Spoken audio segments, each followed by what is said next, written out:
Most Android phones like this will have a side button, which locks and unlocks your phone, but it also has a secondary function that can be customized. By default, it'll often open the camera if you double press it, or do something like launch the AI assistant when you long press the button. To customize your side button behavior, go to Settings, and scroll down to Advanced Features. Then tap Side Button. Just a heads up that these options can be slightly different depending on your phone model, but the process to configure the button is more or less the same. You'll see an option to change the action for double press and long press. Double press can be used to turn on the flashlight or, for example, launch a specific app.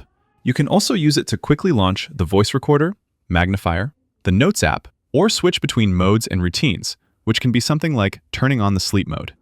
Long press will have an option for a digital assistant like Google's Gemini or ChatGPT if you have that installed.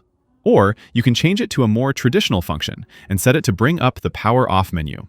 With the power off menu enabled, long pressing the side button will open this menu, which allows you to quickly turn off or restart your phone. And that's how you customize the side button.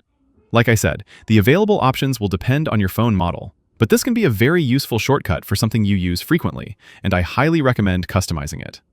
Leave a comment if you have any questions, check out my Android playlist for more guides like this, and consider subscribing to my channel. I post quick, simple guides like this every day. Thanks all. I'll see you in the next one.